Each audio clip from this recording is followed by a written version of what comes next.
तो मेरे प्यारे बच्चों, सभी को सलाम, नमस्ते, सत श्री अकाल, जय श्री कृष्णा, जय जिनेन्द्र, अस्सलाम वालेकुम, प्रेज द लॉर्ड, जय श्री राम, जय Hanuman. I hope all of you are doing well. आज स्पेशली, ठीक है, जब मैं ये सारे भगवानों के नाम ले रहा हूँ मुझे अच्छा लग रहा है, because today is Republic day. Okay, wishing you all happy Republic day मेरे प्यारे बच्चों। ठीक है, आज ही के दिन 1950 26 जनवरी 1950 को, ठीक है, हमारा कॉन्स्टिट्यूशन फॉर्म हुआ था। Right everyone? ठीक है, तो सभी को बहुत बहुत बधाइयाँ। हाँ, ओके सभी को बहुत बहुत बधाइयाँ। ठीक है, तो स्टार्ट करते हैं अपना लेक्चर नंबर 3 एवरीवन। चलो, तो एक बार हर बार की तरह जो पहले हो चुका है उसे रिवाइज करते हैं पिछले क्लास में और आगे बढ़ते हैं। गाइस याद रखना, आज फ्राइडे है और संडे को अपनी टेस्ट होने वाली चैप्टर नंबर 1 और 2 पे। वैसे तो आपको हर दिन प्रिपेयर करना है और साथ साथ टेस्ट के लिए भी प्रिपेयर करते हुए चलना, और बेस्ट तरीका है टेस्ट के लिए प्रिपेयर करते हुए चलने का क्यूमुलेटिव रिवीजन करते रहो। समझता है क्यूमुलेटिव रिवीजन क्या होती है? यस, डे 1 में जो हुआ डे 1 रिवाइज किया, डे 2 में जो हुआ डे 1 और डे 2 दोनों मिला के रिवाइज किया। ऐसे हर वीक में क्यूमुलेटिव रिवीजन करोगे तो मल्टीपल रिवीजन होती जाएंगी और लॉ आपका बहुत स्ट्रांग होते जाएगा। तो हम बात कर रहे हैं types of company on the basis of control. Sir, यहां हम बात करें दो कंपनी के बीच का रिलेशनशिप। फर्स्ट है होल्डिंग सब्सिडरी कंपनी। एक कंपनी दूसरी कंपनी की, ठीक है, होल्डिंग कंपनी होगी, दूसरी सब्सिडरी होगी अगर तीन में से एक कंडीशन फुलफिल होती है। याद है सभी को? ठीक है, अगर एक कंपनी दूसरे कंपनी में, ठीक है, composition of board of directors control कर रहा है। Right? Composition of board of directors का मतलब क्या होता है? उस कंपनी में अगर हम मेजॉरिटी या फिर ऑल, मेजॉरिटी या फिर ऑल मेरे साथ में डायरेक्टर्स को अपॉइंट कर सकते हैं या रिमूव कर सकते हैं। Is it clear? तो हम उसकी कंपनी के कंपोजिशन को डिसाइड कर सकते हैं। नंबर 2, अगर हम उस कंपनी में कितना वोटिंग पावर्स होल्ड कर रहे हैं? More than half. यस, या तो खुद से कर रहे हैं या अपने सब्सिडरी के साथ मिलकर कर रहे हैं या अपने सब्सिडरी के थ्रू कर रहे हैं। यानी हम होल्ड नहीं कर रहे हैं, हमारी सब्सिडरी भी होल्ड कर रही है मोर देन हाफ, तो भाई हम उसके होल्डिंग कंपनी कहलाए जाएंगे। Number 3 is chain action. अगर मैं उसका हूं, ठीक है, और वो किसी और का है तो मैं भी किसी और का हो जाऊंगा। Is it clear? If C is equal to B and B is equal to A तो C is equal to A। पर सर ऐसे मैक्सिमम कितने लेयर्स अलाउड है? 2 लेयर्स अलाउड है। ठीक है, यानी मेरी सब्सिडरी है, मेरी सब्सिडरी की सब्सिडरी मेरी सब्सिडरी है, बट मेरी सब्सिडरी की सब्सिडरी मेरी सब्सिडरी नहीं है, यानी वो अलाउड नहीं है। उससे कुछ मेजर एक्सेप्शंस अगर आपको याद होगा तो गवर्नमेंट कंपनी में ऐसा उसके मोर देन 2 चलता है। अगर फॉरेन चेन है, मतलब फॉरेन सब्सिडरी है, उसके कितने भी उससे कोई प्रॉब्लम नहीं है। ठीक है, और अगर कोई मेरे चेन में 100% सब्सिडरी है तो चेन में उसे हम काउंट नहीं करेंगे। Okay everyone? नंबर 2 देखा हमने एसोसिएट कंपनी, सेक्शन 2 क्लॉज 6। अगर एक कंपनी दूसरी कंपनी में सिग्निफिकेंट इन्फ्लुएंस होल्ड करती है, यहां पे कंट्रोल नहीं कर रही, यहां पे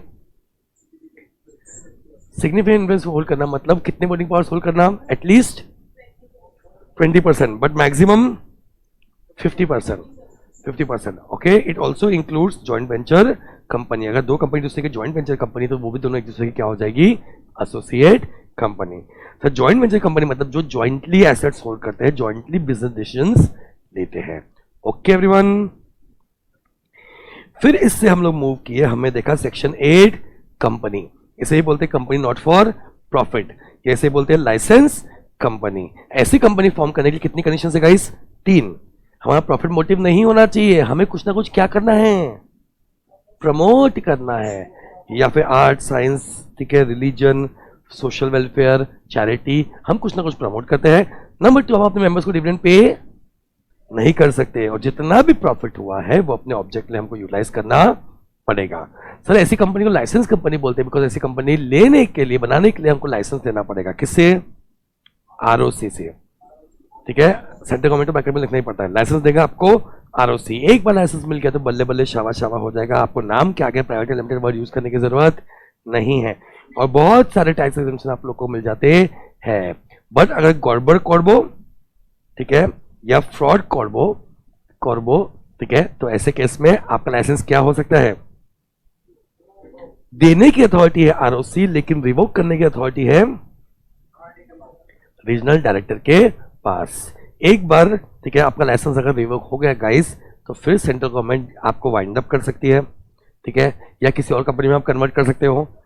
या फिर अमलगमेट भी कर सकते हो, बट अमलगमेट कौन से सेक्शन 8 कंपनी से करना है?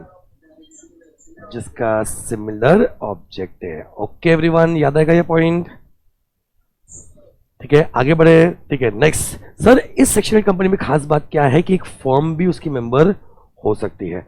और एक छोटी सी बात जो बच्चे भूल जाते हैं, बट मेरे बच्चे नहीं भूलेंगे, वो है भाई सेक्शन 8 कंपनी में एमओए को अल्टर करने के लिए भी आपको आरओसी से परमिशन लेनी पड़ेगी, सेंट्रल गवर्नमेंट से परमिशन लेनी पड़ेगी। ओके एवरीवन, फिर इससे मूव किया कल हम लोग गवर्नमेंट कंपनी। एक कंपनी में अगर मेजर शेयर होल्डिंग किसकी है, या तो सेंट्रल गवर्नमेंट की है या तो स्टेट गवर्नमेंट की है, जॉइंटली या सिंगली और जॉइंटली। ओके एवरीवन, तो वो गवर्नमेंट कंपनी कहला जाएगा। सर मेजोरिटी मतलब कितना है यहाँ पे? 50, मोर देन रॉन्ग है, at least 51%, at least 51% of the voting rights, कम से कम 51%। ओके एवरीवन, और एक तरीका है गवर्नमेंट कंपनी बनने का, अगर कोई कंपनी किसी गवर्नमेंट कंपनी की सब्सिडरी बन जाए तो वो भी गवर्नमेंट कंपनी कहलाई जाएगी। फिर सर डोरमेंट कंपनी क्या होता है? जिसमें कोई सिग्निफिकेंट अकाउंटिंग ट्रांजैक्शन नहीं होता। तो सिग्निफिकेंट अकाउंटिंग ट्रांजैक्शन मतलब any transaction other than Ram. Ram allowed है। ओके, अभी राम वैसे भी राम श्री राम जी अगर बहुत फ्लो में चल रहे हैं, है ना? ठीक है हमारे देश में ऐसा होता है ना, एक एक भगवान का बहुत वो होता है, अभी राम जी एकदम हिट चल रहे हैं, राइट एवरीवन? ठीक है, तो राम जी को छोड़ के बाकी कुछ अभी नहीं होना चाहिए। आर से रजिस्ट्रार को फीस पे किया चलेगा, एक्ट को फुलफिल करने के लिए कुछ भी किया चलेगा, अलॉटमेंट ऑफ शेयर्स किया चलेगा, मेंटेनेंस ऑफ ऑफिस रिकॉर्ड किया चलेगा। इन चारों को छोड़ के कोई सिग्निफिकेंट अकाउंट ट्रांजैक्शन नहीं होना चाहिए। ओके बच्चा बाड़ी, आगे बढ़े। फिर आपने देखा, अच्छा इसमें एक देखा आपने इनएक्टिव कंपनी, अगर उन्होंने सिग्निफिकेंट अकाउंट ट्रांजैक्शन नहीं किया लास्ट, तो वो इनएक्टिव कंपनी कहला जाएंगे। ठीक है, ना उन्होंने कोई बिजनेस किया है, ना कोई सिग्निफिकेंट ट्रांजैक्शन किया है, ना फाइनेंशियल स्टेटमेंट या एनुअल रिटर्न फाइल किया है पिछले 2 सालों में, तो वो बन जाएगा इनएक्टिव कंपनी। फिर पब्लिक फाइनेंशियल इंस्टीट्यूशन, गवर्नमेंट की फाइनेंशियल इंस्टीट्यूशन दो टाइप की होती है sir. Number 1 is specified, number 2 is notified. Specified जो स्पेसिफाई किया है, कौन कौन सा स्पेसिफाई किया है? LIC, IDFCL, UTI, जो 1956 में था वो भी नोटिफाई कर हुआ है, और जो इस एक्ट में नोटिफाई है। सर इस एक्ट में नोटिफाई करने के लिए कितनी कंडीशंस है? 2। नंबर 1, आप कोई ना कोई सेंट्रल या स्टेट एक्ट में बनना चाहिए, एंड आपका at least 51% of the production capital should be held other by central government और स्टेट गवर्नमेंट। आगे बढ़ो गाइस, सिंगली और जॉइंटली। नाउ नेक्स्ट बात करें IFSC कंपनी। एग्जाम में क्वेश्चन इसमें नहीं आता कि क्या होता है, ठीक है, बस ठीक है, आपको मालूम होना चाहिए IFSC का फुल फॉर्म क्या है। IFSC का फुल फॉर्म है guys international financial service centre. ये बाकी दुनिया में तो बहुत बने हैं, अभी इंडिया में भी बनना चालू हुआ है। ठीक है, IFSC सेंटर, ठीक है, कुछ स्पेशल इकोनॉमिक जोन के अंदर बनता है। कहाँ बनता है? SEZ के अंदर बनता है मेजरली। ठीक है, ये सर्विसेज प्रोवाइड करता है बाहर वालों को, और बाहर वालों को इंडिया में इन्वेस्ट करना है, राइट? ठीक है, तो इंडिया में इन्वेस्ट करने के लिए या एक्सपोर्ट इंपोर्ट को, ठीक है, फैसिलिटेट करने के लिए, ठीक है, ऐसी कंपनीज फॉर्म होती है। ओके, बस इसमें प्रॉब्लम क्या है, IFSC कंपनी काम का नहीं है अपने एग्जाम पॉइंट ऑफ व्यू से। इतना काम का है कि जितने भी लॉज है बने आगे जाके, ठीक है, प्राइवेट कंपनी के लिए अलग है, पब्लिक कंपनी के लिए अलग है, इवन IFSC कंपनी के लिए भी अलग है। ओके, तो कुछ कुछ जगह पे IFSC कंपनी के लॉस क्या क्या है वो अपने को ध्यान रखने वाली बात है। आगे बढ़ो गाइस, ठीक है, तो बस हम जल्दी चैप्टर कंप्लीट कर रहे हैं ये वाला, देन उससे बाद मूव कर रहे हैं किस पे? चैप्टर नंबर 2 की ओर। Okay, next point everyone is relative. क्या बोला गाइस हमने? रिलेटिव। कंपनी के एंगल से बात कर रहे हैं तो कंपनीज एक्ट के अंदर रिलेटिव कौन कौन होते हैं, इसको याद करना बहुत सिंपल है गाइस। आपको सिर्फ क्या करना पड़ेगा, मेरे साथ पीटी करनी पड़ेगी। क्या करनी पड़ेगी? PT, simple. ठीक है, तो आपने देखा बचपन से हम लोग स्कूल में पीटी करते हैं, और स्कूल कोई भी हो, गवर्नमेंट स्कूल हो, प्राइवेट स्कूल हो, पब्लिक स्कूल हो, CBSE हो, स्टेट बोर्ड हो, ICSE हो, एक म्यूजिक एकदम कॉमन चलती है। क्या है? टिक tick tick tick tick tick tick tick tick dish. सही है बोलो मैं? डिक टिक टिक डिश, ऐसे 16 बार चलती है, 16 बार डिक टिक टिक डिक टिक टिक डिश। याद आएगा आपको? और एक स्टेप भी कॉमन है, 1 2 3 4, याद आएगा आपको? बस फैमिली की डेफिनेशन याद करने के लिए हम लोग को वो ही करना है। क्या करेंगे? पीटी, टिक टिक टिक। साथ वाला कौन? स्पाउस। तो आपका स्पाउस आपके फैमिली मेंबर है। Okay everyone. ऊपर ऊपर कौन है? Father mother. मैंने ऐसे किया क्या? छक्का ऐसे किया क्या? ऐसे ऐसे ऊपर किया क्या? नहीं, यानी ग्रैंड पेरेंट्स हमारे रिलेटिव डेफिनेशन में नहीं आते हैं। ठीक है, तो वापस से number 1 spouse, number 2 father mother, number 3 brother sister, number 3 brother sister. Okay, ध्यान देने वाली बात क्या है? मैंने ऐसा किया, ऐसा किया क्या? नहीं, तो भाई की वाइफ यानी भाभी रिलेटिव डेफिनेशन में नहीं आती। सिस्टर का हस्बैंड रिलेटिव डेफिनेशन में नहीं आता। ओके, वापस सब लोग मेरे साथ में। Number 1, number 2, number 3 brother sister.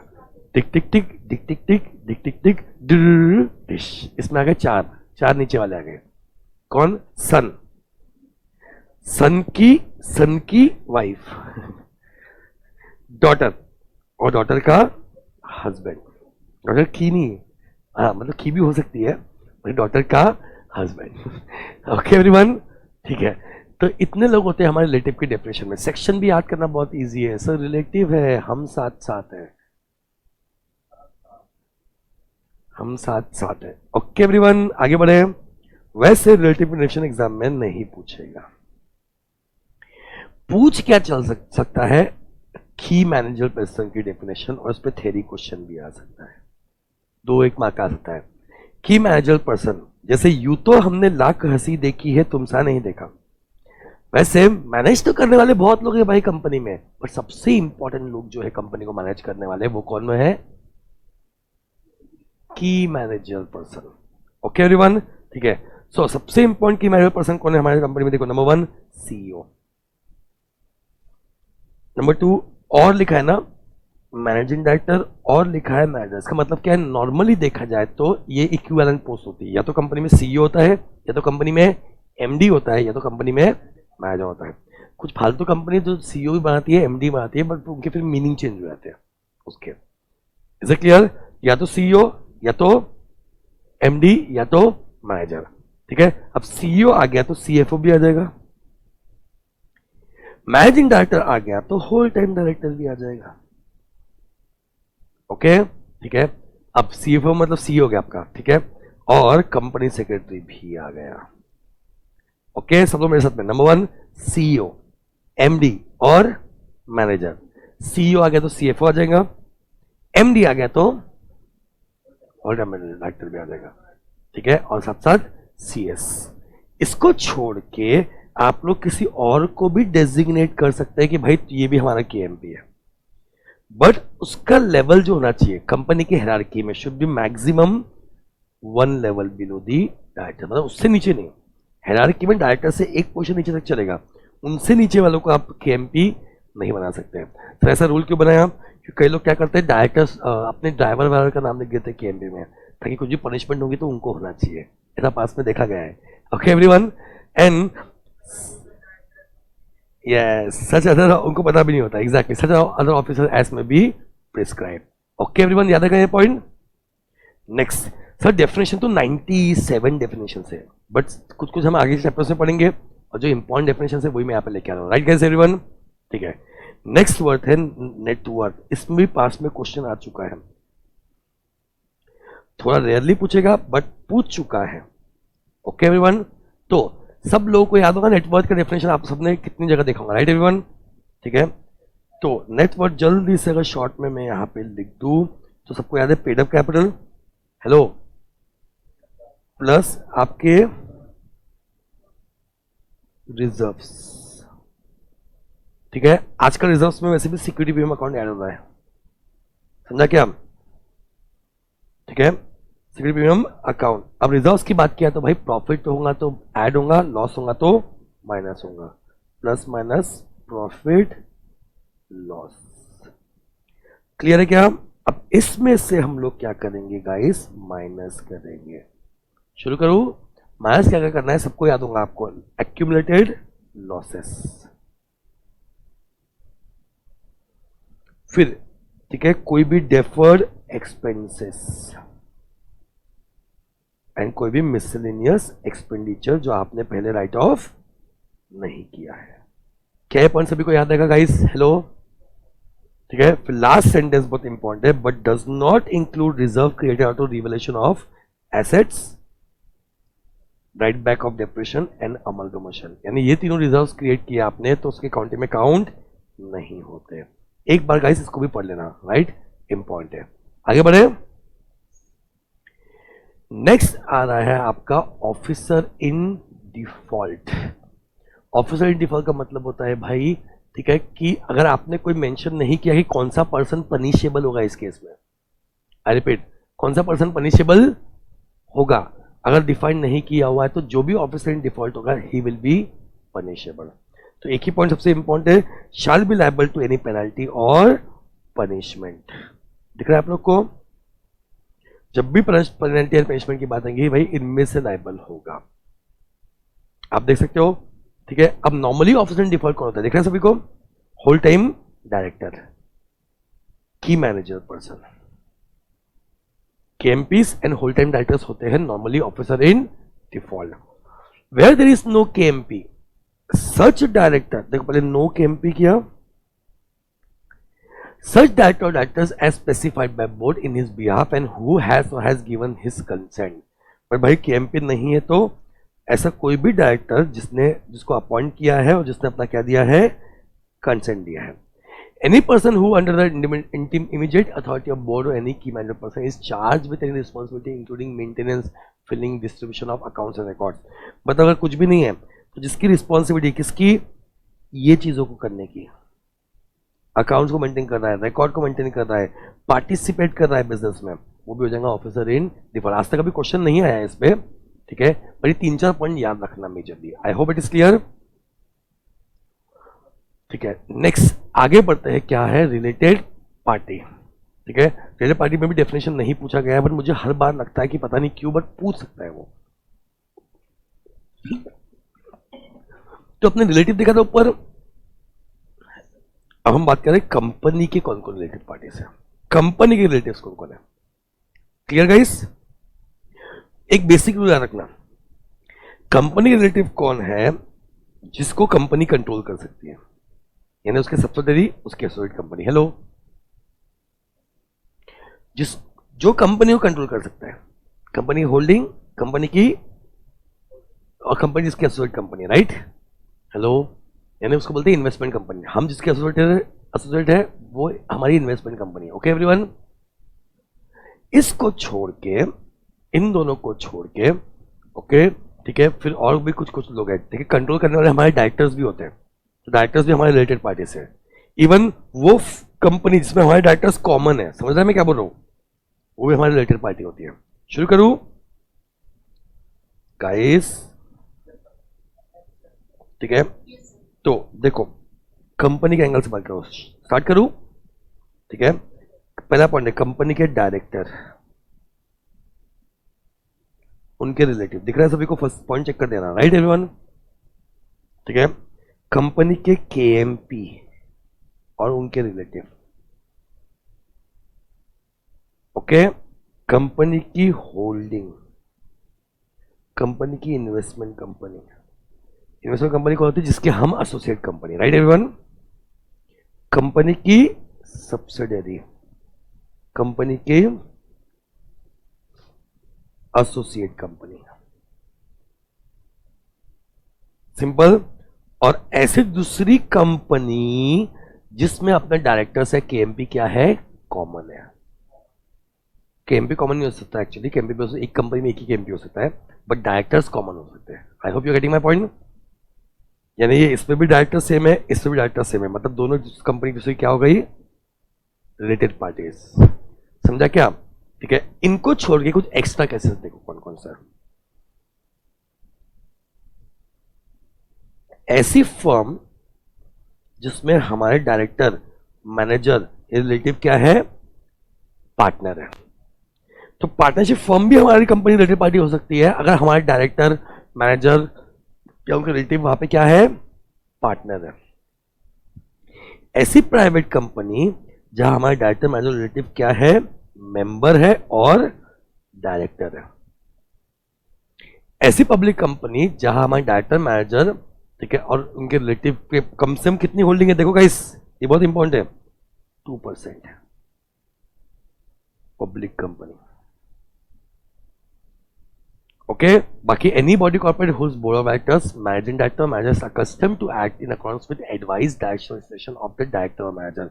मतलब अपने डायरेक्टर मैनेजर उस बॉडी कॉर्पोरेट में क्या है, प्रमोटर्स है, समझ रहा है। accustomed टू एक्ट मतलब क्या हो गए, प्रमोटर्स हो गए। Any person on whose advice direction session or director manager is accustomed to act, मतलब ये हो गए हमारे प्रमोटर, आवर प्रमोटर्स। बाकी पॉइंट होल्डिंग सब्सिडरी यहाँ पे कवर हो गया। तो अपार्ट फ्रॉम दैट क्या हो गया, ठीक है, एक फर्म हो गई जहां अपने कौन कौन बोले, डायरेक्टर बोले या मैनेजर बोले, क्या है, पार्टनर है। प्राइवेट कंपनी में, ठीक है, अपने डायरेक्टर या मैनेजर या उनके रिलेटिव क्या है, गाइस मेंबर है या बोर्ड में। पब्लिक कंपनी में अपने डायरेक्टर या मैनेजर क्या है, कम से कम 2% शेयर होल्डिंग होल्ड करते, राइट एवरीवन। और किसी और बॉडी कॉर्पोरेट में अपने डायरेक्टर या मैनेजर क्या है गाइस, प्रमोटर्स है। तो ये पॉइंट लिख लेना शॉर्ट में। गलती से क्वेश्चन पूछ लेना, पूरे इंडिया में हार्डली 5% लोग ये आंसर लिखेंगे, उसमें से एक आप हो सकते हो।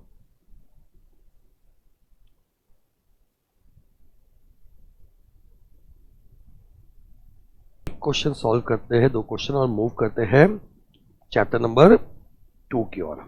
Okay, so with reference to a company the following shall be treated as a related party. देखा एमसीक्यू आया ना कहीं तो, ठीक है। कौन कौन रिलेटेड पार्टी रहेगा, हमारा डायरेक्टर हमारे केएमपी रिलेटिव है कि नहीं है गाइस, है। Director KMP of its holding company वो भी रहेंगे, ठीक है। तो आंसर क्या है, both A and B. Under the provisions of Commission 13, a person with reference to other person shall be considered as a relative, ठीक है। एक्चुअली ये वाला पॉइंट मैंने डिस्कस नहीं किया था, वो भी कर दे, चलो, ठीक है। तो रिलेटिव का और एक ऊपर डेफिनेशन है, ठीक है। HUF के सारे मेंबर्स एक दूसरे के रिलेटिव हैं, ओके। हस्बैंड एंड वाइफ हमेशा एक दूसरे के रिलेटिव रहेंगे, ठीक है। And third point, any person S में बी प्रिस्क्राइब, हमें जो पढ़ा था वो क्या था, प्रिस्क्राइब्ड, ओके एवरीवन, ठीक है। तो वापस आते हैं, देखते हैं, his member of HUF, yes. His spouse, yes. His related to the manner prescribe in rule 4। और ये रूल 4 भी अपना रिलेटिव केस में मैं हमेशा बच्चों को बोलता हूं, हम दो हमारे दो, हम दो हमारे दो, ठीक है। तो रूल 4 हो जाएगा अगर रूल याद करना है, ये वाला पॉइंट, ओके। तो आंसर क्या है guys, all of the above. तो इसी के साथ में 2 क्लास और 20 मिनट पे हम लोगों ने कंप्लीट किया चैप्टर नंबर 1, ओके। अच्छे से पढ़ के आना, संडे को चैप्टर 1 पे टेस्ट होने वाला है। और इससे बच्चा पार्टी हम मूव करते हैं चैप्टर नंबर 2 की ओर, incorporation of the company and matters incidental thereto. Chapter number 1 में कितने सेक्शंस थे, 1 एंड 2। यहां पे गाइस 3 से लेके 22 तक,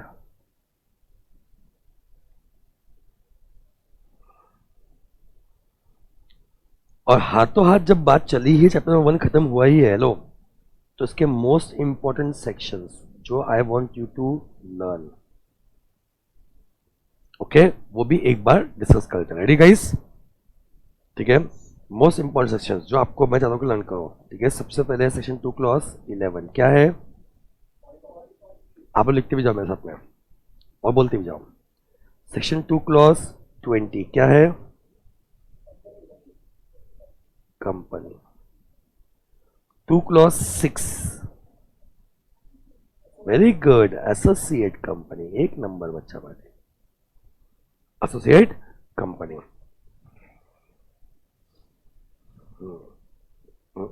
31 से 40, 242 अभी तक आया नहीं है, बट ये आएगा, ये है फॉरेन कंपनी। ऐसे क्या चैप्टर है ना, इसलिए मैंने यहाँ पे डिस्कस नहीं किया, ओके। 252 लिस्टेड कंपनी, क्या बात है, मजेदार, वेरी गुड गाइस। 262, 268,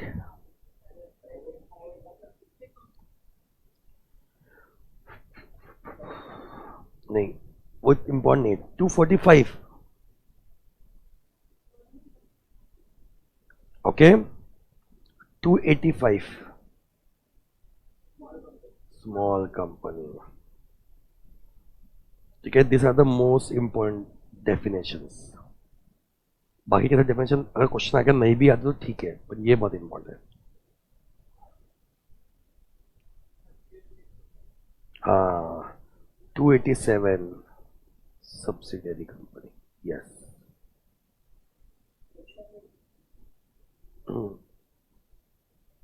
सेक्शन अगले सेक्शन कंपनी, सेक्शन कंपनी, वो ये भूल गया तो तू भूल जाना, पास होना। Section 8 section 8 company.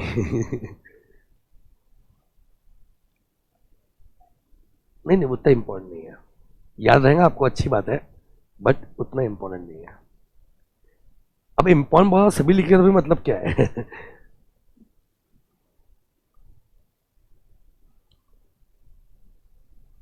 ओके बच्चावाड़ी, तो इससे मूव करते हैं, ठीक है, चैप्टर नंबर 2 की ओर, जिसमें डील करता है सेक्शन नंबर 3 से लेकर सेक्शन नंबर 22।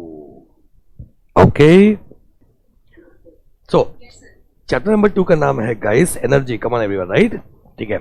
चैप्टर नंबर 2 का नाम है guys incorporation of the company and matters incidental thereto. Incorporation of the company मतलब होता है formation of a company, okay. किसी भी कंपनी को फॉर्म करने के लिए कंपनी को 4 स्टेज से गुजरना पड़ता है, okay. Number 1 is promotion stage, जहां प्रमोटर्स डिसाइड करते हैं भाई किस टाइप की कंपनी फॉर्म करना है, ठीक है, और सारी बेसिक डिटेल्स। एक बार आपने डिसीजन ले लिया तो आप क्या करते हो, कंपनी को इनकॉर्पोरेट करते हो, आरओसी को सारी डॉक्यूमेंट्स भेज के, ओके। अब कंपनी इनकॉर्पोरेट हो गई तो आप कैपिटल रेज कर सकते हो, शेयर्स, डिबेंचर्स, डिपॉजिट सब एक्सेप्ट कर सकते हो, एंड थोड़ा पैसा आ गया तो you can commence the business, okay everyone, ठीक है। सो इसमें याद रखना, promotion stage section 2 clause 69, incorporation stage है section 3 and section 7 majorly, and commencement of business is section 10A। तीनों इंपॉर्टेंट सेक्शन है, ओके, इसलिए मैंने ऊपर आपको अलग से लिखा दिया। ओके गाइस, स्टार्ट करें। सो फर्स्ट स्टेज है आपकी क्या, प्रमोशन स्टेज। सर यहाँ पिक्चर में कौन आते हैं, प्रमोटर्स। प्रमोटर्स वो है गाइस जिनको आइडिया आया to incorporate a company and जिन्होंने सारे नेसेसरी स्टेप्स लिए टू इनकॉर्पोरेट अ कंपनी। देखो मैं सी लिखते आ रहा हूँ, आपको समझ जाएगा क्या क्या इंपॉर्टेंट है, राइट एवरीवन। नेक्स्ट पॉइंट है definition of promoter. Companies act ने प्रमोटर को डेफिनेशन को डिफाइन किया है अंडर सेक्शन 2 क्लॉज 69, आपका favourite section, hello, section 2 clause 69। मतलब ठीक है, आपने डायरेक्टली अगर नहीं भी बोला कि ये प्रमोटर है तो भाई ये डेफिनेशन के अंदर अगर कवर होता है तो हम मान लेंगे कि वो क्या है, प्रमोटर है। याद रखना इसमें थ्योरी क्वेश्चन आ सकता है, आने के चांसेस भी है, और ये डेफिनेशन एग्जाम में पूछा जा सकता है। एंड देयरफॉर इसको याद करने के लिए मैंने आपको निमोनिक दिया है, PAC plus act is equal to pact. यानी प्रमोटर का हमारी कंपनी के साथ में क्या है गाइस, पैक्ट है, ठीक है। तो हु इज प्रमोटर, P से जिसका नाम प्रोस्पेक्टस में लिखा हुआ है, A से जिसका नाम एनुअल रिटर्न में आइडेंटिफाई किया हुआ है। यानी हम जब कभी भी प्रोस्पेक्टस इशू करते हैं तो प्रमोटर का नाम लिखते हैं, तो हमको मालूम पड़ जाएगा अच्छा ये प्रमोटर है, ओके एवरीवन। ए से जिसका नाम एनुअल रिटर्न में लिखा हुआ है, एनुअल रिटर्न साल में हर बार जाता है, ओके, तो ठीक है, उसमें जिसके नाम लिखे है वो भी हो गया, राइट। अब नेक्स्ट जो पॉइंट क्या है, जो आपके नाम नहीं लिखे बट आप ये कर रहे हो तो हम मान लेंगे कि आप क्या है, प्रमोटर। कम ऑन गाइस, साथ साथ बोलते चलो, ओके। सी से जो क्या करते हैं, कंट्रोल करते हैं अफेयर्स ऑफ द कंपनी, जो कंपनी के अफेयर्स को क्या कर रहे हैं, डे टू डे अफेयर्स क्या कर रहे हैं, कंट्रोल कर रहे हैं, या तो डायरेक्टली या तो इनडायरेक्टली। एंड लास्ट पॉइंट है एक्ट, जिसके इशारों पे अपने बीओडी एक्ट कर रहे हैं, इन हुज एडवाइस, डायरेक्शन और इंस्ट्रक्शन अपने BOD are accustomed to act, ठीक है। सब लोग मेरे साथ में फिर से, निमोनिक क्या है, PAC plus act is equal to pact. बोल मेरे साथ, प्रमोटर कौन है, P से जिसका नाम प्रॉस्पेरस में लिखा हुआ है, A से एनुअल रिटर्न जो आइडेंटिफाई किया है एनुअल रिटर्न में, C से who can control affairs of the company directly और इनडायरेक्टली, और इन हुज एडवाइस और डायरेक्शन और instruction board of directors are accustomed to, इससे आते हैं नोट वाले पॉइंट पर, ये बहुत इंटरेस्टिंग है, ठीक है।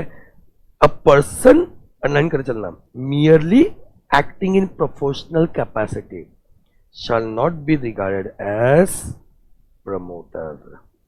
मतलब आपने एक प्रोफेशनल को हायर किया, किसी सीए को हायर किया, किसी एमबीए को हायर किया, इज इट क्लियर? और वो जो जो बोल रहा है हमारे बीओडी उसके हिसाब से एक्ट कर रहा है, बट ठीक है, क्या वो प्रमोटर है हमारी कंपनी का? नहीं। क्या वो प्रमोटर हमारी कंपनी का? नहीं। Is it clear? क्यों? ठीक है, क्योंकि he is been hired merely in professional capacity. याद रखना, इससे प्रैक्टिकल क्वेश्चन एग्जाम में आ सकता है, तो ये सेंटेंस याद करके चलना। Next one, promoter is not necessary to be initiated with initial formation, but one who subsequently arranged to float capital can also be regarded as promoter. नहीं, भले वो स्टार्टिंग में नहीं होगा, पर अगर कैपिटल जमाने में भी हेल्प कर रहा है बाद में, तो उसे भी हम क्या माना जाएंगे? प्रमोटर। ओके एवरीवन, ठीक है। इससे आते हैं एक बढ़िया वाले क्वेश्चन में। देखो, मिस्टर अभी से chartered accountant and MBA profession, ठीक है, सीए है, एमबीए प्रोफेशन है, ठीक है, सीए एमबीए को हाईलाइट कर देना। Has been appointed as executive directors on board of XYZ Limited. His job profile is advising, देख रहे हो चौथा वाला point, the BOD of the company on various compliance matters, strategies, business plan, risk matters related to company. Keeping in the view of the position whether Mr. Abhi can be classified as promoter. Come on guys, क्या वो promoter है? क्यों नहीं है? आपने आपके reason के पीछे कौन सा लॉ यूज किया आपने? ये लॉ यूज किया आपने? हेलो, तो आपने आंसर लिखा यहाँ पे नो, ठीक है। जब रिवीजन चलते रहेगा विशाल तो आवाज आएंगे बैकग्राउंड से।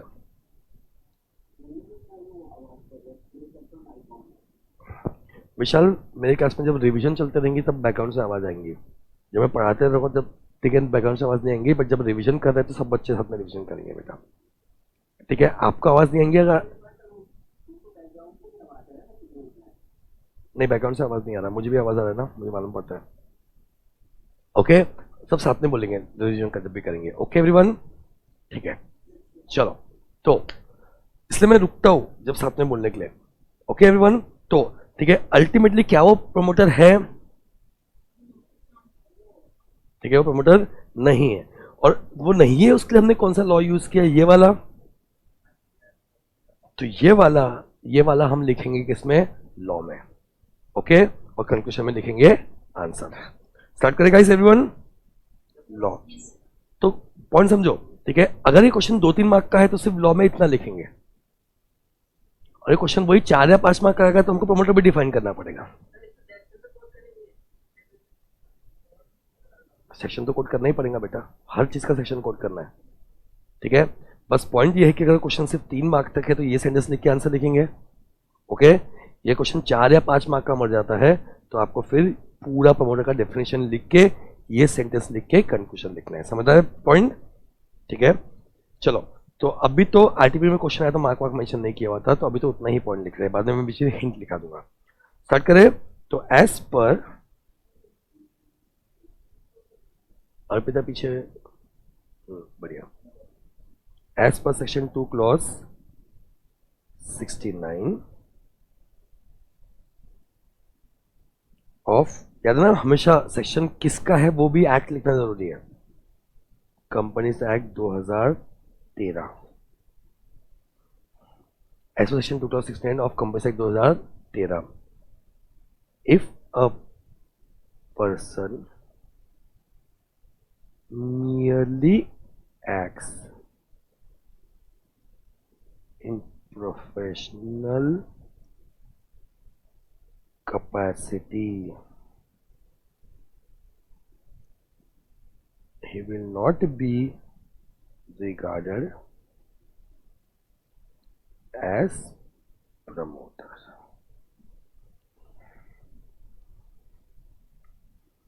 ब्रैकेट में हिंट लिखा रहा हूं मैं, if question is of 4 or more mark, also write definition of promoter। ठीक है,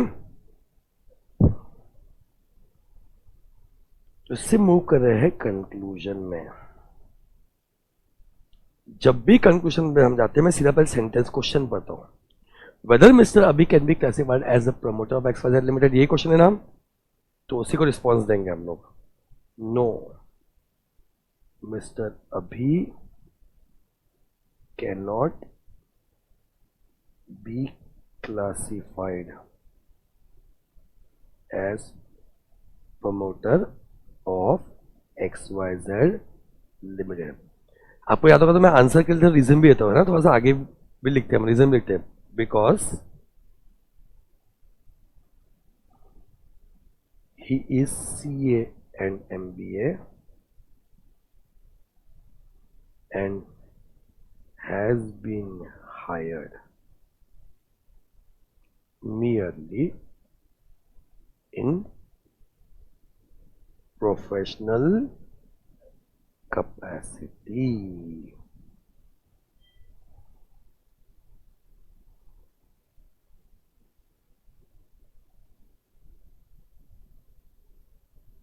Merely in professional capacity.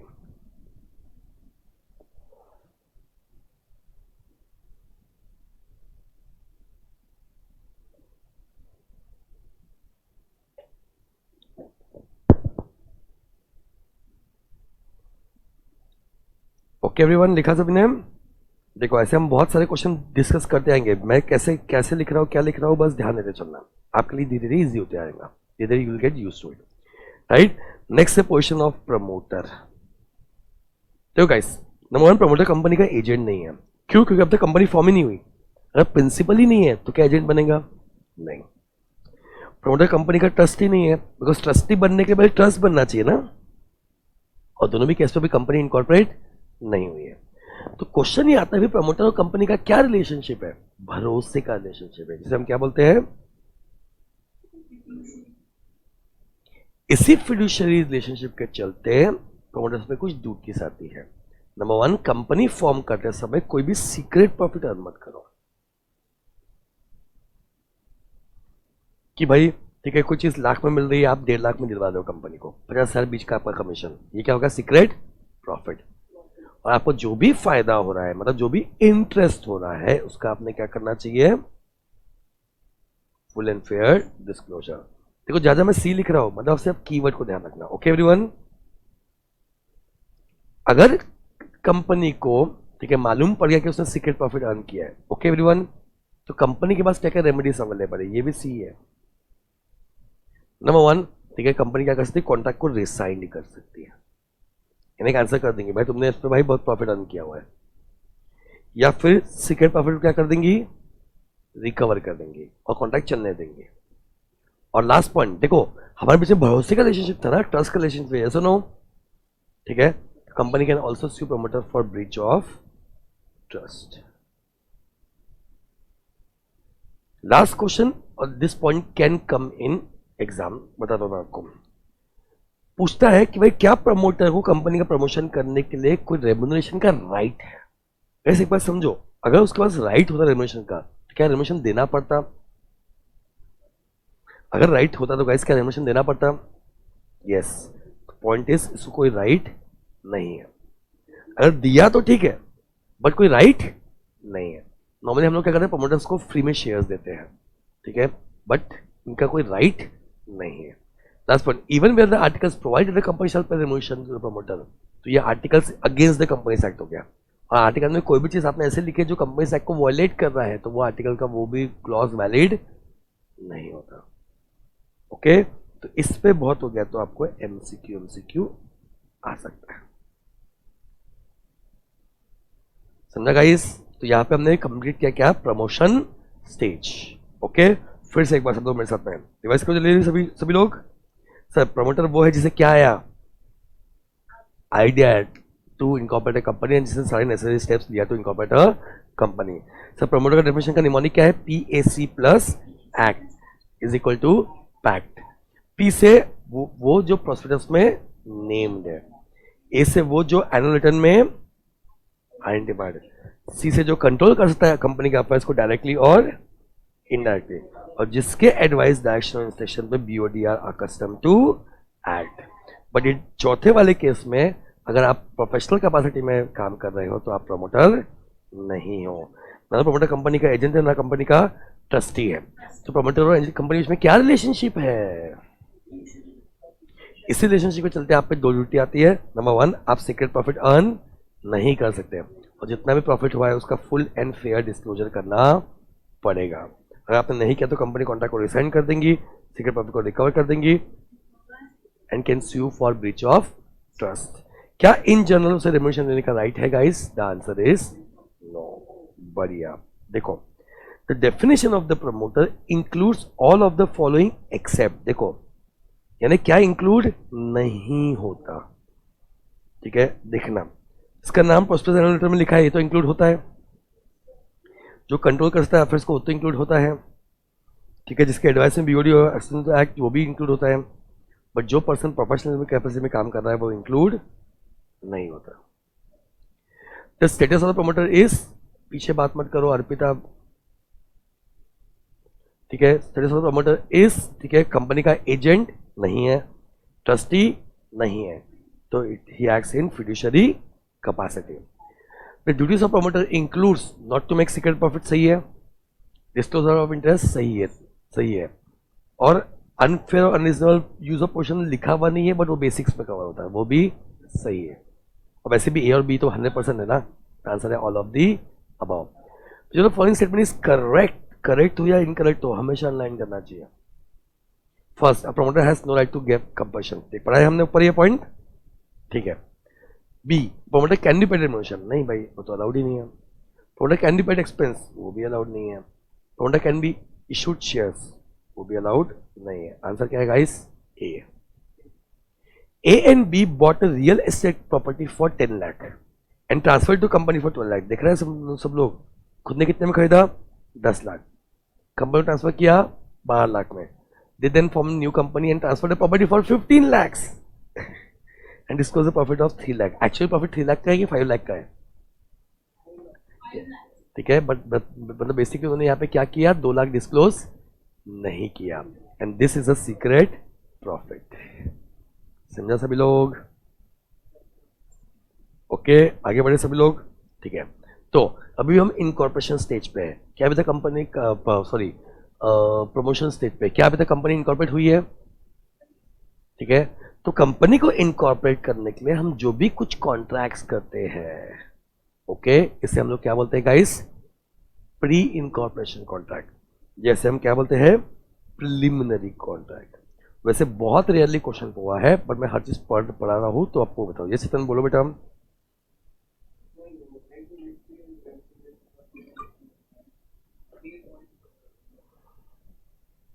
B point बोलता है कि अगर आर्टिकल्स में लिखा भी है कि उसको रेम्यूनरेशन मिलेगा तो भी उसको मिलने का राइट नहीं है, नहीं मिलेगा। Yes, okay, perfect. आगे बढ़े गाइस, तो नेक्स्ट है प्री इनकॉर्पोरेशन कॉन्ट्रैक्ट और प्रिलिमिनरी कॉन्ट्रैक्ट। सर इसका मीनिंग क्या है? ऐसा कॉन्ट्रैक्ट जो कब किया है गाइस? हाँ, before incorporation of the contract, ये अंडरलाइन करना। ऐसा कॉन्ट्रैक्ट जो आपने किया है before incorporation of the contract, ठीक है, ये होता है आपका प्री इनकॉर्पोरेशन कॉन्ट्रैक्ट। आगे बढ़ू, हेलो एवरीवन, ठीक है, आगे बढ़ू, ठीक है। अब अडॉप्शन के पहले के रूल बहुत बेसिक सिंपल है, ठीक है, इसको शॉर्ट में लिखा दो, ये लो शॉर्ट में लिख लो वो पॉइंट। शिवानी बात मत करो। क्या बोला? प्री इनकॉर्पोरेशन या प्रिलिमिनरी कॉन्ट्रैक्ट।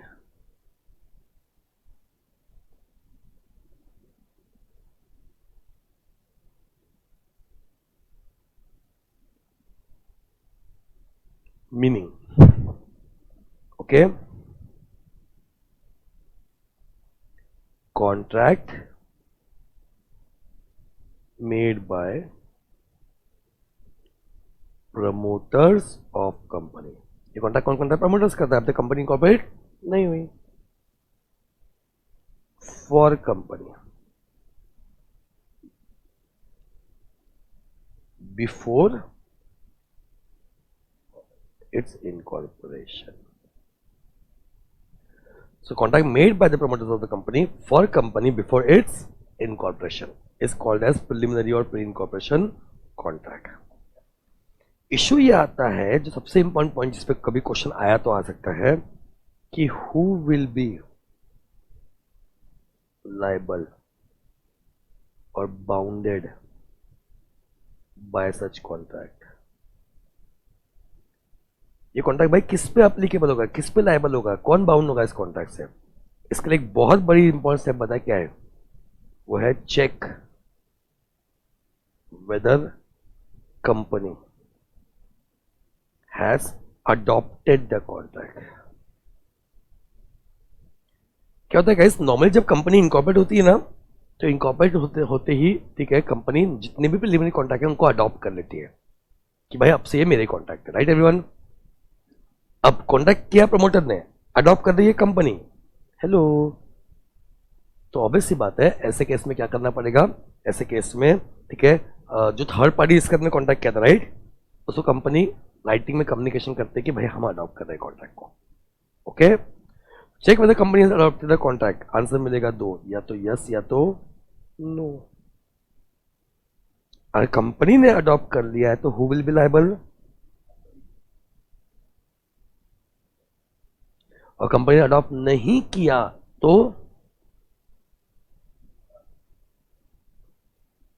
अब एक बात सोच के देखो प्रैक्टिकली, ठीक है. अच्छा, बाय द वे, इस पे प्रैक्टिकल क्वेश्चन आ सकता है, आने के चांसेस कम है, बट ये पॉइंट पे आ सकता है कि कंपनी ने कॉन्ट्रैक्ट अडॉप्ट नहीं किया, बताओ अब कौन लायबल होगा. भाई promoter will be personally liable.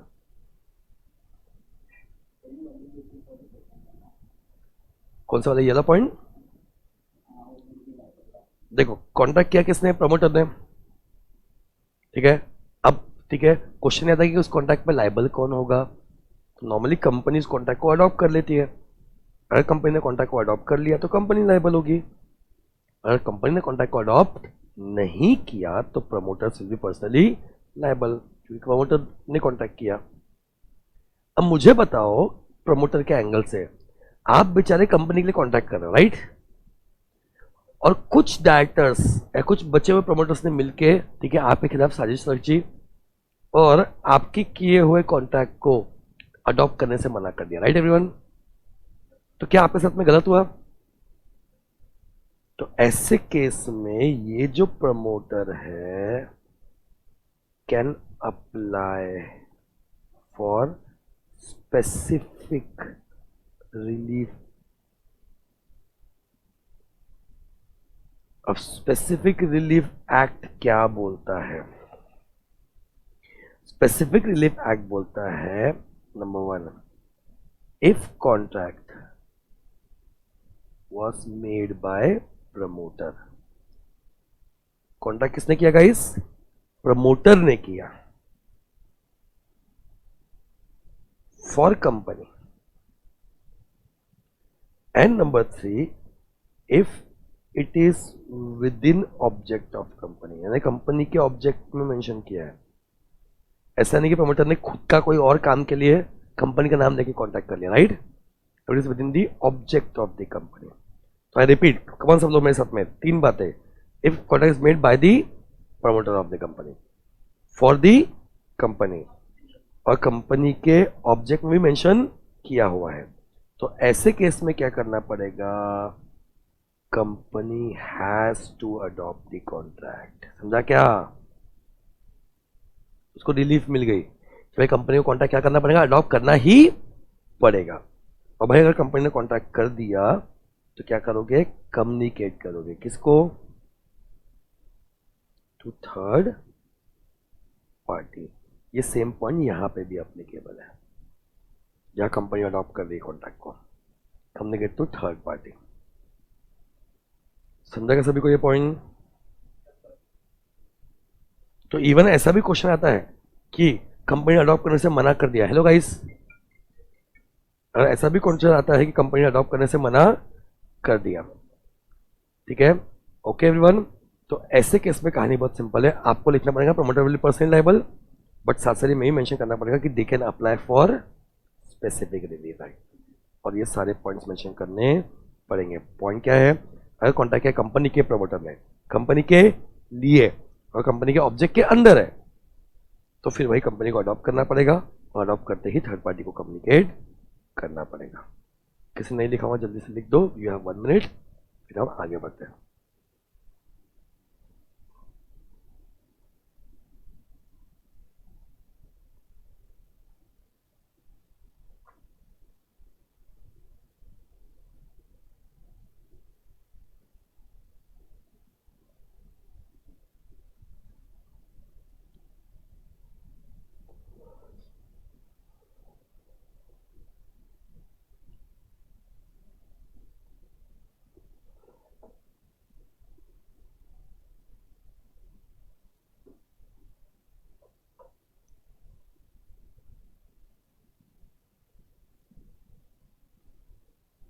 Okay guys, आगे बढ़े सभी लोग।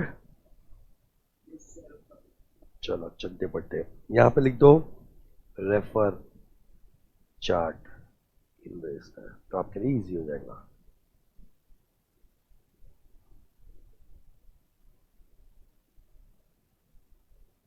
एमसीक्यू आ चुका है। Any contract agreement which is made prior to incorporation of the company can be enforced only if if contract is warranted by the terms of incorporation. Warranted by the terms of incorporation मतलब वो ये within the object. B, contract is accepted by the company, वो 4th point हो गया, and communicated to the third party, 5th point हो गया। तो answer क्या होगा, all of the above. With in the object के अंदर ये लिख सकते हैं warranted bye terms, it's more legal word.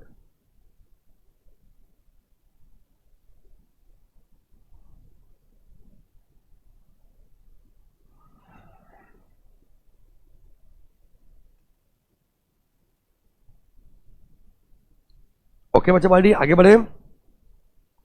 सो इससे हम मूव कर रहे हैं second and very very very important stage पे, जिसका नाम है इनकॉर्पोरेशन ऑफ द कंपनी। तो प्रमोशन स्टेज में प्रमोटर्स क्या होता है अपन ने देख लिया, प्री इनकॉर्पोरेशन कॉन्ट्रैक्ट अपन लोगों ने देख लिया। आगे कुछ लेके जाना है, सबसे इंपॉर्टेंट चीज तो वही है प्रमोटर की डेफिनेशन। नंबर 2, ठीक है, अगर आप प्रोफेशनल कैपेसिटी में एक्ट कर रहे हो तो आप प्रमोटर नहीं हो, और प्रमोटर को ठीक है रेम्यूनरेशन लेने का राइट है कि नहीं है, नहीं है, ठीक है। ये अभी तक आगे लेके चलना है, सबसे इंपॉर्टेंट पॉइंट है। आगे बढ़ो गाइस, ठीक है। फिर नेक्स्ट है इनकॉर्पोरेशन स्टेज। देखो इनकॉर्पोरेशन स्टेज पे नॉर्मली हम लोग क्या करते हैं, ड्राफ्ट करते हैं एमओए और एओए को, सेक्शन 3 कंप्लाई करते हैं।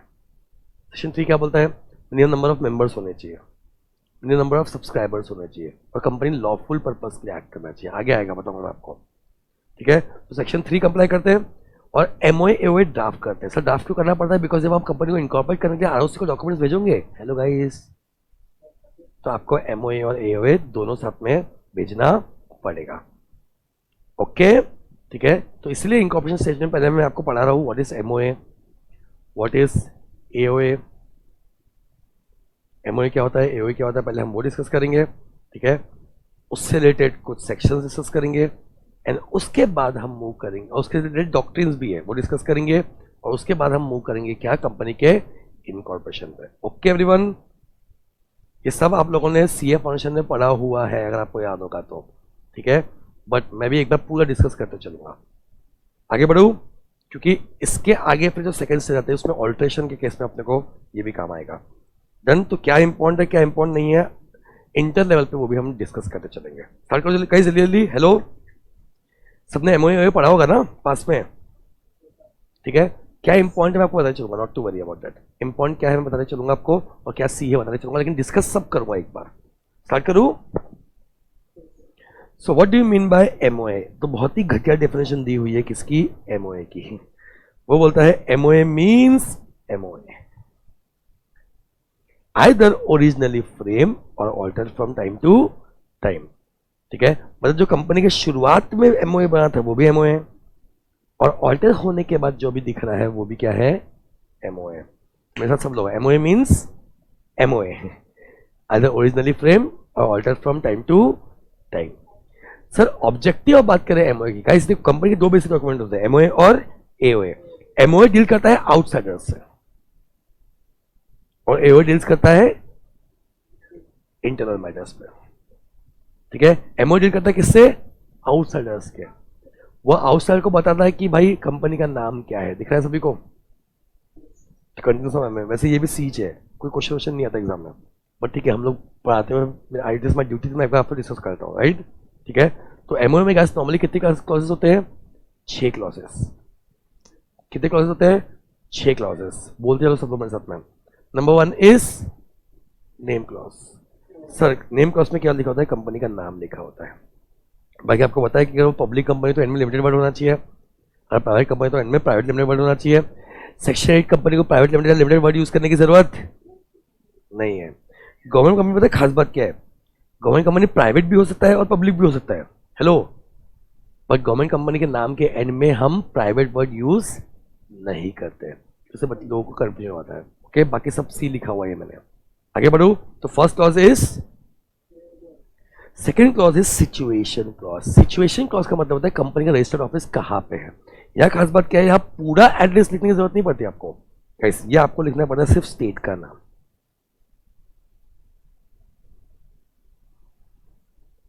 ओके, बाकी रजिस्टर्ड ऑफिस या तो आप स्टार्टिंग में भी दे सकते हो या वर्स्ट केस में with in 30 days of incorporation में दे सकते हो। इस पे आ सकता है एमसीक्यू क्वेश्चन। या तो कंपनी रजिस्टर्ड ऑफिस स्टार्टिंग से होना चाहिए, राइट, या फिर कंपनी के इनकॉर्पोरेशन के 30 दिन के अंदर भी कभी भी दे सकते हो। अगर 30 दिन के अंदर दे रहे हो तो इसका एक फॉर्म होता है INC 22। कौन सा फॉर्म है गाइस?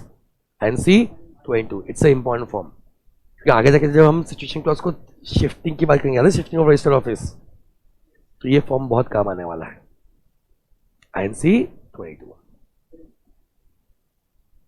आगे बढ़े, ठीक है। तो फर्स्ट क्लॉज क्या जल्दी बोलिए मेरे साथ। नंबर 1 नेम क्लॉज, ठीक है, कंपनी का नाम लिखा होता है। नंबर 2 सिचुएशन क्लॉज, कंपनी का रजिस्टर्ड ऑफिस का स्टेट का नाम लिखा होता है, पूरा डिटेल एड्रेस इसमें नहीं होता।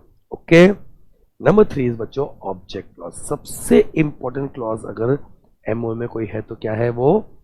ऑब्जेक्ट क्लॉज, क्योंकि इसमें लिखा जो ऑब्जेक्ट लिखे होंगे कंपनी वही बिजनेस कर सकती है, राइट एवरीवन। अगर आपने ऐसा कोई ऑब्जेक्ट किया जो आपके ऑब्जेक्ट क्लॉज से मेंशन नहीं है, it is ultra vires act. क्या वर्ड यूज किया मैंने? ठीक है, अल्ट्रा वायरस एक्ट से क्या फर्क पड़ेगा? कोई फर्क नहीं पड़ेगा, बस वो कॉन्टैक्ट वर्ड डिफिनेशन हो जाएगा। कॉन्टैक्ट क्या हो जाएगा? Word definition. मतलब आपने जो कॉन्टैक्ट किया, कॉन्टैक्ट की कोई वैल्यू ही नहीं है, it is not binding on the company. I hope my point is clear everyone. तो जब हम पढ़ते हैं ना एमओए का ऑब्जेक्टिव क्या है, स्पेलिंग मिस्टेक है बट ठीक है, एमओए का ऑब्जेक्टिव क्या है, तो यहां दोनों भी केस में जो रेफरेंस हम लोग लेते हैं वो लेते हैं ऑब्जेक्ट क्लॉज का। किसका रेफरेंस लेते हैं गाइस? ऑब्जेक्ट क्लॉज का, ठीक है। तो एमओए के दो ऑब्जेक्टिव है, ऐसे बोलते हैं टू फोल्ड ऑब्जेक्टिव है। एक है against outsider who are dealing with the company, is it clear? ठीक है, आउटसाइडर को हम बता रहे हैं भाई कि हमारा ऑब्जेक्ट क्या है, यानी हम किस में डील कर सकते हैं और किस में डील नहीं कर सकते। समझा गाइस? ये वही बेसिक लिखा रहा हूं क्योंकि इस पे क्वेश्चन नहीं आता, इसलिए मैं आपको शॉर्ट बता रहा हूं। ओके एवरीवन, ठीक है। दूसरा आता है shareholders, to be more specific investors के लिए, कि भाई अगर तुम हमारी कंपनी में इन्वेस्ट करोगे तो ऑब्जेक्ट क्लॉज देख के इन्वेस्ट करना, क्योंकि तुम्हारा पैसा उसी पर्पस के लिए क्या होगा? यूटिलाइज होगा, यूज होगा। समझना है मैं क्या बता रहा हूं गाइस? तो फिर से, ठीक है, एमओए का ऑब्जेक्टिव जो है टू फोल्ड है। One against outsiders, creditors outsider, उनको पता भाई कंपनी किस में डील कर सकती है, कंपनी किस में डील नहीं कर सकते, ताकि तुम हमसे कांटेक्ट करो तो भाई हमारा एमओए पर क्या ना, अगर ऐसा कोई कॉन्टैक्ट है जो हमारे एमओए में लिखा हुआ नहीं है तो बाद में रोने का नहीं। यानी ना डॉक्ट्रिन ऑफ कंस्ट्रक्टिव नोटिस, कि outsider dealing with the company आपने हमारा एमओए में पढ़ना चाहिए, अगर आपने एमओए नहीं पढ़ा तो भाई हमारी गलती नहीं है। याद आया सभी को? मैं आऊंगा उस पर डॉक्ट्रिन पे, ठीक है। And number 2 is against investor, कि भाई ठीक है आप ऑब्जेक्ट क्लॉज देख लो, आप अगर इन्वेस्ट कर रहे हो आपका पैसा इसी ऑब्जेक्ट के लिए यूज होने वाला है।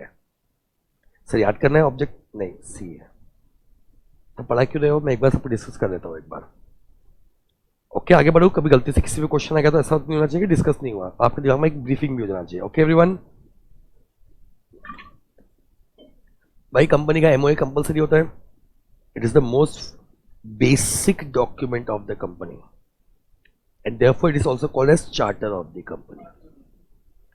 चार्टर क्या होता है सर, पुराने जमाने में, ठीक है, ब्रिटिशर्स ने इंडिया में रूल किया, राइट एवरीवन। तो पहले ब्रिटिश में, इंग्लैंड में जितनी भी कंपनीज बनती थी वो किंग या क्वीन के रॉयल चार्टर के अंदर बनती थी। ओके, किंग या क्वीन के रॉयल चार्टर, मतलब वो फतवा बोलते हैं फतवा, तो वैसे वो एक चार्टर इशू करते थे जिसके अंदर वो कंपनी को फॉर्म करते थे, राइट। ठीक है, तो अब तो इंडिया में क्वीन, किंग या क्वीन नहीं है, गवर्नमेंट रन करती है, राइट एवरीवन। ठीक है, तो इसलिए उसे चार्टर्ड कंपनी बोलते हैं, बिकॉज एमओए ही कंपनी का चार्टर है। समझा सभी को? क्वेश्चन आएगा नहीं। आगे बढ़ो। कितने क्लॉज थे कंपनी के एमओए के? 6 क्लॉज। नंबर 1 क्या था? नेम क्लॉज, कंपनी का नाम क्या है। नंबर 2 सिचुएशन, सर कंपनी का रजिस्टर ऑफिस कहाँ पे सिचुएटेड है। इसमें इंपॉर्टेंट पॉइंट क्या है, रजिस्टर ऑफिस शुरुआत में भी हो सकता है या फिर विद इन 30 डेज भी हो सकता है। Number 3 is guys object clause. Object clause में लिखा होता है भाई कंपनी का मेन ऑब्जेक्ट क्या है, कंपनी का इंसिडेंटल ऑब्जेक्ट क्या है, यानी कंपनी किस पे डील करता है, किस पे डील नहीं कर सकता। Number 4 is guys liability clause. यहां पर सिर्फ ये मेंशन होता है कंपनी मेंबर्स की लायबिलिटी लिमिटेड है कि अनलिमिटेड है। Okay, number 5 is capital clause. थोड़ा सा बाकी एक और जगह के लिए इंपॉर्टेंट पॉइंट होता है। कैपिटल क्लॉज में लिखा होता है authorise share capital of the company. I hope सभी को समझते हैं ऑथराइज शेयर कैपिटल क्या होता है। ऑथराइज शेयर कैपिटल क्या होता है, मैक्सिमम कितना रेज कर सकते हैं, उसका भी division of shares into number and amount. ये आगे जाकर चेंज होता है। अगर आपको नंबर या फेस वैल्यू को चेंज करना है, इज इट क्लियर, तो आगे जाके उसके लिए आपको ऑल्ट्रेशन करना पड़ता है। यस, तो एमओए को ऑल्टर करना पड़ता है उसको। आगे बढ़ो। लास्ट पॉइंट है बच्चों सब्सक्रिप्शन क्लॉज। इस पर लिखा होता है डिटेल्स ऑफ सब्सक्राइबर्स। आप अगर देख रहे हो मैंने पहले से ही आपको सी लिख दिया है, समझा मैं क्या बोल रहा हूँ?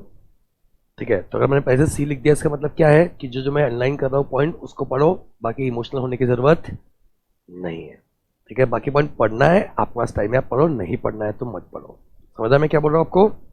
मैं जहां जहां सी मेंशन करूंगा वो नॉलेज के लिए, उसमें सिर्फ क्या पढ़ना है, जो पॉइंट्स को मैंने अंडरलाइन किया या राइट किया है, बाकी सब पढ़ने की जरूरत नहीं है। आगे बढ़ो।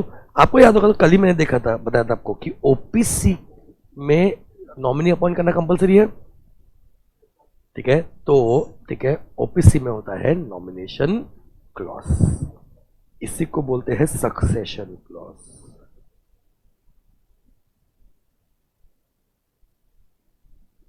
Succession clause.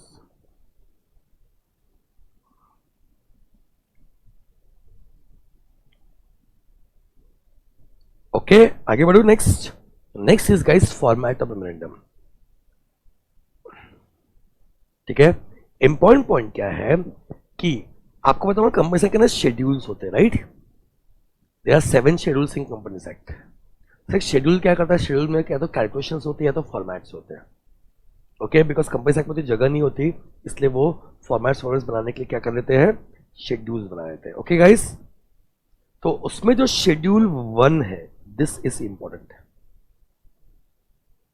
शेड्यूल 1 में एमओए और एओए के फॉर्मेट्स दिए हुए, किसके, बोथ एमओए और AOA.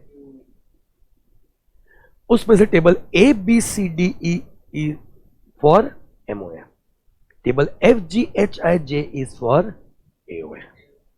Okay sir, depending upon liabilities of companies members, ठीक है, अलग अलग फॉर्मेट और फॉर्म दिए हैं एमओए के। उसमें सब कुछ सेम होता है, सिर्फ लाइबिलिटी क्लॉज चेंज होता है।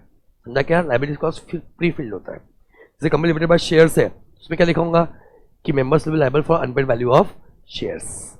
Limited by guarantee having no share capital, उसमें लिखा होगा members liable for unpaid value of guarantee to be paid at a time of winding up. याद है ना, गारंटी वाली कंपनी वाइंडिंग अप पे देते हैं पैसा। ठीक है, दोनों में दोनों पॉइंट मेंशन होता है। Unlimited company not having share capital, ठीक है, बोल देते हैं कि मेंबर्स की लायबिलिटी अनलिमिटेड है। Unlimited company having share capital.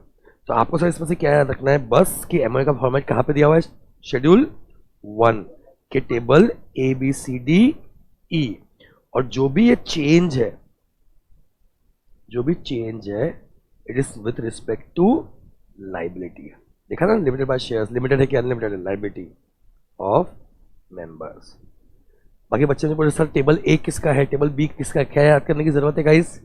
नहीं, आज तक कभी क्वेश्चन नहीं पूछा, 2014 से लेके तो पहले भी नहीं पूछा, मैं पढ़ा रहा हूँ 11 से लेके अब तक कभी नहीं पूछा।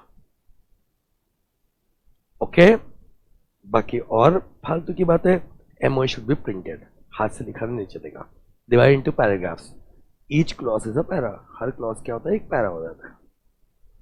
कॉन्जिक्यूटिव नंबर क्लॉज में लिखा होता है 1 2 3 4 5 6, okay everyone, and sign by required subscribers.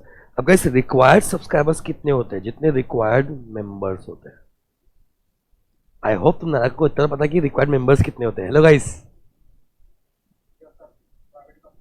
OPC में मिनिमम 1, प्राइवेट कंपनी में minimum 2 and public company minimum 7। Okay, जल्दी से एक बार रिवाइज करके चलता हूं फिर से। क्या एमओए तैयार सभी लोग? ओ नारायण को हेलो।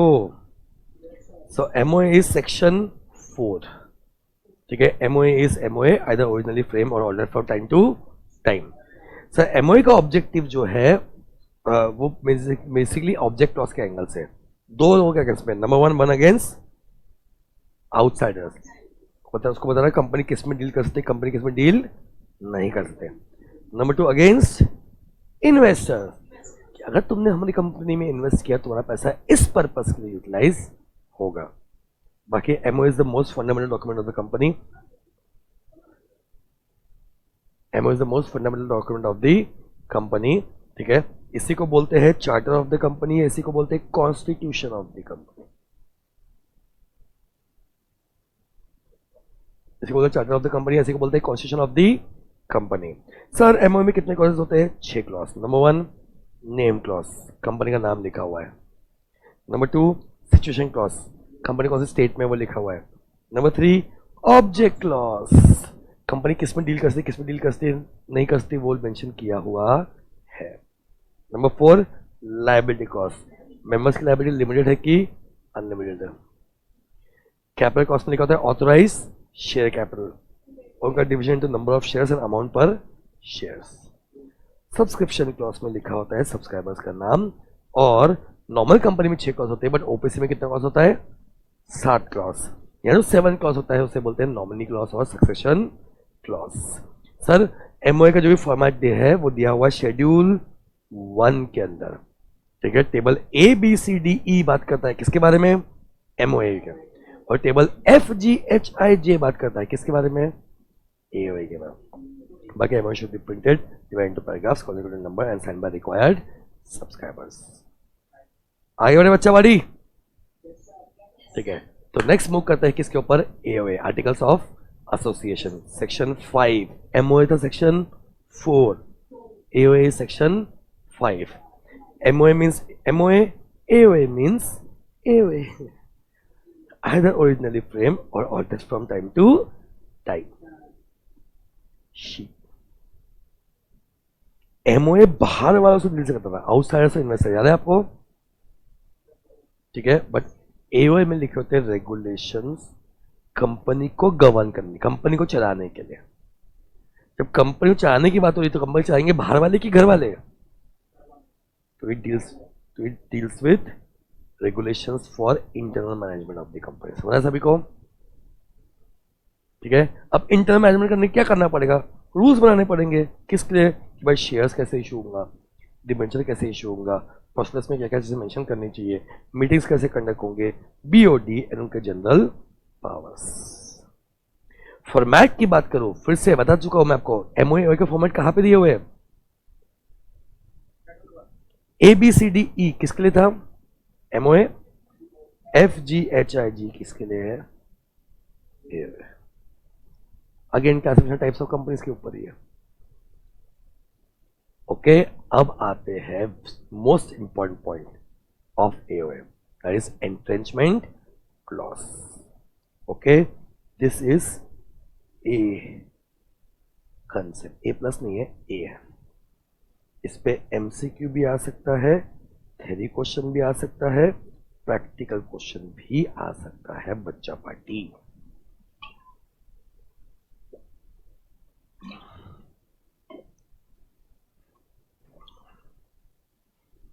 तो जल्दी से आपको एक प्रैक्टिकल एग्जांपल देके मस्त एक्सप्लेन करता हूं। राइट एवरीवन, देखो, तो अपनी कंपनी थी, मैं एक नई कंपनी फॉर्म करा था, Kunal Mandhania classes private limited. Okay everyone, ठीक है, अभी तो मैं अकेला टीचर हूँ, शायद मैं आगे जाके और टीचर्स को ज्वाइन करूंगा, और टीचर्स को उस पर ज्वाइन करवाऊंगा। ओके एवरीवन, ठीक है। अब मैंने, ठीक है, अश्विनी ग्रोवर का एग्जांपल देखा है, उसी कंपनी से उसको निकाल दिया गया। हेलो, और पास में से कई और बहुत सारे एग्जांपल देखे हैं, ठीक है, जहां पे उन्हीं की कंपनी से उनको निकाल दिया गया है, बोर्ड से, मेंबर्स से। ओके, तो मैंने क्या किया, अपने आर्टिकल्स में लिख दिया कि Kunal Mandhania will be managing director of the company. जब भी मैं लिखता हूँ managing director of the company, इसका मतलब बहुत सिंपल है कि भाई कंपनी के मेजर डिसीजन मेकिंग मेरे पास होंगे। यस और नो गाइस? अब देखो प्रॉब्लम क्या है, आपने एओए में मेंशन कर दिया, हेलो, बट एओए चेंज हो सकता है ना, ऑल्टर हो सकता है। मैं सबको बताऊंगा, एओए को ऑल्टर करने के लिए एसआर पास करना पड़ता है। ऐसा का मतलब क्या होता है, बस 75 मेंबर्स से कंसेंट देना चाहिए। अब मेरे पास सिर्फ 20% वोटिंग थी, मतलब 20% शेयर्स थे कंपनी के, बाकी मैंने बाकी टीचर्स को देखे रखे थे। तो इन नायकों ने क्या किया, बच्चे 80% लोगों ने एसआर पास कर दिया, और Kunal Mandhania will be MD of the company जो है वो चेंज कर दिया। क्या वो ये कर सकते हैं गाइस? वही समझ रहे हैं आपको, क्या ये कर सकते हैं? तो मेरे जैसे लोगों को आप क्या सजेशन दोगे कि भाई अगर एओए में ऐसा कोई क्लॉज है जो आप चाहते हैं कि चेंज करना और डिफिकल्ट होना चाहिए, और डिफिकल्ट मतलब क्या, नॉर्मल तो एसआर पास करती है ना, इससे भी डिफिकल्ट, मतलब 80% या 90% या 100% कंसेंट, तो आप चाहो तो वो मेंशन कर सकते हो, यानी वो क्लॉज में लिख सकते हैं कि भाई इस क्लॉज को चेंज करना है तो आपको 70% से ज्यादा। अब ज्यादा कितना है वो आप मेंशन कर सकते हो। अगर आपने कैसे मेंशन किया, हेलो गाइस, तो आपने क्या लेके आ गया आर्टिकल्स में, कितने लोगों को समझा, एकदम जबरदस्त समझ गया एंटेजमेंट क्लॉज। तो मैं क्या करूंगा, Kunal Mandhania will be MD of the company and आपको 100% कंसेंट देना पड़ेगा। मैं 90 भी लिख दिया, फर्क नहीं पड़ेगा, क्योंकि 20% तो मेरे पास ही शेयर्स है। मैं हाँ बोलूंगा या ना बोलूंगा, हेलो, और मैं ना ही बोलूंगा। समझा एवरीवन? तो एंट्रेंचमेंट लाना मतलब क्या करना है, आर्टिकल्स में से और डिफिकल्ट कर देगा। यस, बोलो बोलो, पहले दिलीप एक बार और फिर से मेरी बात सुनो पहले, ठीक है? ये सर नहीं चिल्लाना, हाथ रेस करना, ओके? ठीक है, ये नहीं चलता मुझे। डन? मेरा मूड अच्छा है इसलिए आपको डाउट पूछने दे रहा हूँ, वरना डाउट पूछने से मना कर देता आपको। ओके, ठीक है, चलो दिलीप बोलो बेटा।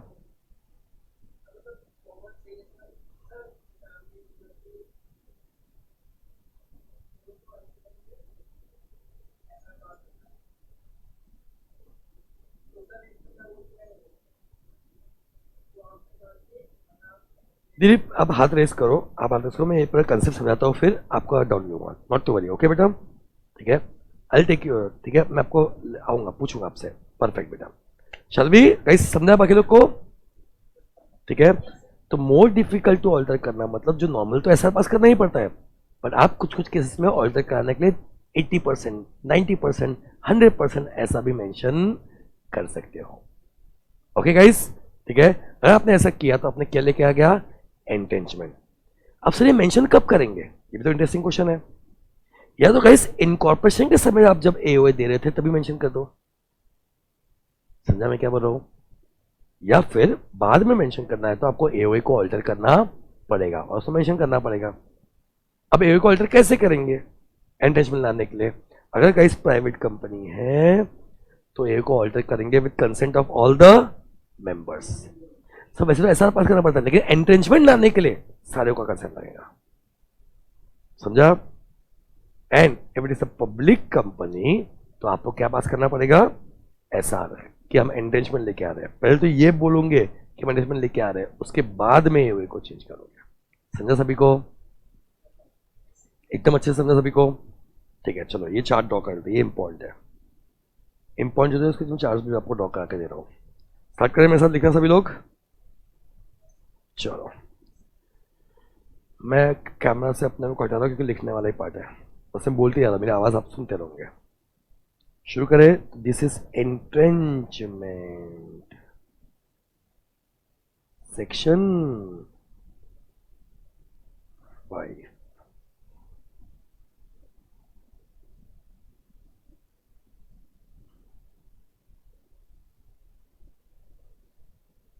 Entrenchment section 5 meaning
making it more difficult to alter even than SR.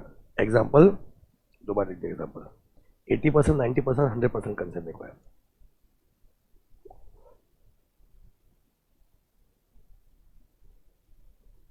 अब सर ये एंटेंचमेंट कब ला सकते हैं? How to include? ये या तो ला सकते हैं directly at the time of incorporation,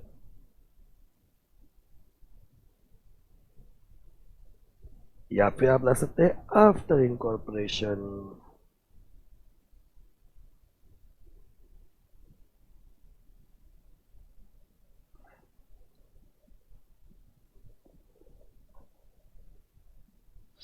आप आफ्टर इनकॉर्पोरेशन लेके आ रहे हैं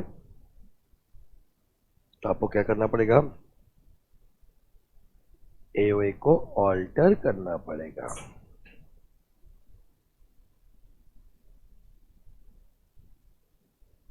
विथ कंसेंट ऑफ,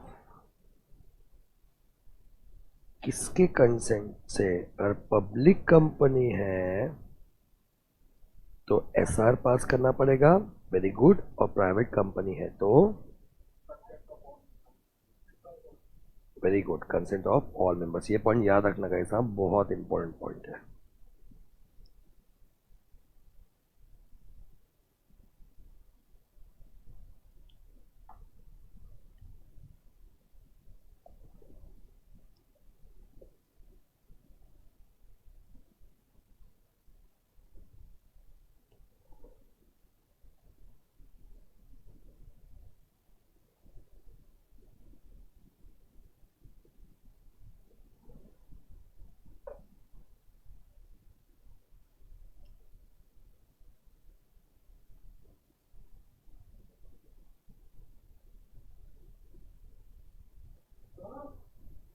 ठीक है,